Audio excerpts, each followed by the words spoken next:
दोस्तों आज हम आपको उत्तर प्रदेश के उस जिले की सैर पर लेकर चल रहे हैं जिसे नवाबों का शहर होने का फक्र हासिल है। ऐसा शहर जिसकी हवाओं में आज भी नवाबी दौर की नफासत और अदब की खुशबू महसूस होती है। जी हाँ, हम बात कर रहे हैं रामपुर जिले की। ये जिला अपनी शानदार ऐतिहासिक इमारतों, लाजवाब खानपान और कला संस्कृति की अनूठी विरासत के लिए जाना जाता है। रामपुर की कहानी सिर्फ इमारतों और तारीखों की कहानी नहीं, बल्कि ये उन लोगों की कहानी है जिन्होंने इस शहर को अपनी मेहनत और मोहब्बत से सींचा है। उत्तर प्रदेश के मुरादाबाद मंडल में मौजूद रामपुर जिला लगभग 2367 वर्ग किलोमीटर के क्षेत्रफल में फैला हुआ है। इसकी भौगोलिक स्थिति इसे एक महत्वपूर्ण कृषि क्षेत्र बनाती है। ये जिला तराई क्षेत्र की उपजाऊ भूमि पर बसा है, जहाँ की मिट्टी खेती के लिए बेहद ही मुफीद है। रामपुर की सीमाएं उत्तर में उत्तराखंड के उधम सिंह नगर, पूर्व में बरेली, पश्चिम में मुरादाबाद और दक्षिण में बदायूं जिले से लगती हैं। समुद्र तल से इसकी ऊंचाई उत्तर में 192 मीटर और दक्षिण में 166.4 मीटर के करीब है। इस जिले से होकर बहने वाली नदियां यहाँ की कृषि को जीवन देती हैं। उपजाऊ भूमि होने के कारण यहाँ गन्ना, गेहूं, धान और सब्जियों की बम्पर पैदावार होती है। रामपुर का इतिहास बेहद दिलचस्प और गौरवशाली रहा है। 18वीं सदी से पहले ये क्षेत्र घने जंगलों से घिरा था और कठेर के नाम से जाना जाता था। कहा जाता है कि 13वीं शताब्दी के आसपास यहाँ कटेहर राजपूत शासक राजा राम सिंह का शासन था और उन्हीं के नाम पर इस जगह का नाम रामपुर पड़ा। लेकिन रामपुर को असली पहचान मिली रोहिला नवाबों के दौर में। 1774 में नवाब फैजुल्ला खान ने रामपुर रियासत की नींव रखी। उन्होंने न सिर्फ इस शहर को बसाया, बल्कि इसे कला, साहित्य और संस्कृति का एक बड़ा केंद्र बनाया।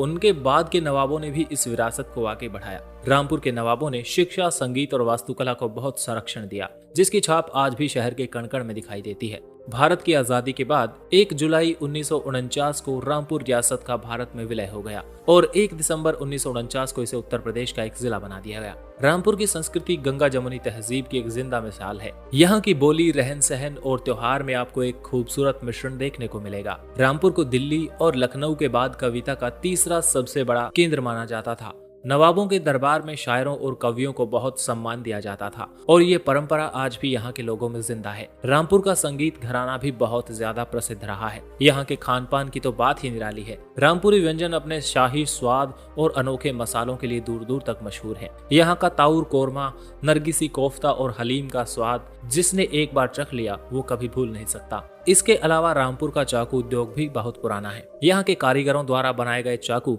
अपनी धार और मजबूती के लिए जाने जाते हैं। पतंगबाजी भी रामपुर की संस्कृति का एक अहम हिस्सा है और यहाँ के लोग बड़े शौक से पतंग उड़ाते हैं। 2011 की जनगणना के अनुसार रामपुर जिले की आबादी लगभग 23 लाख थी। यहाँ की आबादी में हिंदू और मुस्लिम दोनों समुदायों के लोग प्रमुख रूप से रहते हैं, जो सदियों से एक दूसरे के साथ प्यार और सौहार्द से रहते आए हैं। यहाँ सिखों की भी अच्छी खासी आबादी है। जिले की साक्षरता दर लगभग 54% है और शिक्षा के क्षेत्र में सुधार के लिए लगातार प्रयास हो रहे हैं। रामपुर जिला सड़क और रेल मार्ग से अच्छी तरह से जुड़ा है।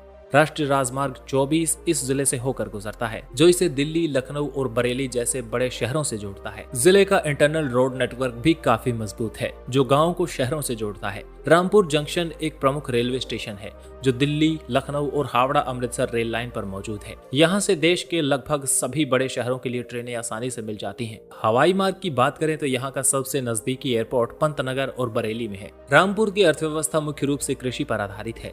यहाँ की उपजाऊ जमीन पर गन्ना, गेहूं और धान की खेती बड़े पैमाने पर होती है। चीनी की मिलें और कृषि आधारित उद्योग यहाँ की अर्थव्यवस्था की रीढ़ है। कृषि के अलावा रामपुर अपने पारंपरिक हस्तशिल्प के लिए भी जाना जाता है। यहाँ की जरदोजी का काम विश्व में प्रसिद्ध है।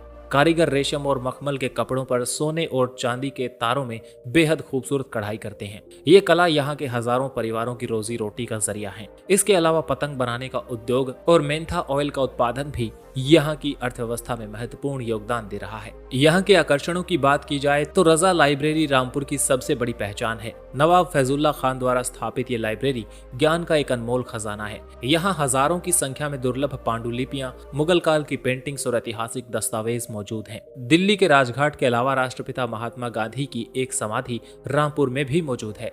काले संगमरमर से बनी इस समाधि पर हे राम लिखा हुआ है। ये शांति और सुकून की एक अद्भुत जगह है। इसके अलावा शहर के बीचों बीच मौजूद जामा मस्जिद एक भव्य मस्जिद है, जो नवाब फैजुल्ला खान ने बनवाई थी। इसके 3 बड़े गुंबद और ऊंची मीनारें मुगल वास्तुकला का सबसे बेहतरीन नमूना है। दोस्तों आज की वीडियो में इतना ही। अगर ये वीडियो आपको पसंद आया तो लाइक करें और अपने शहर के बारे में ऐसी कहानियां सुनने के लिए चैनल को सब्सक्राइब करें। धन्यवाद और जुड़े रहिए एक्सप्लोर YRS के साथ।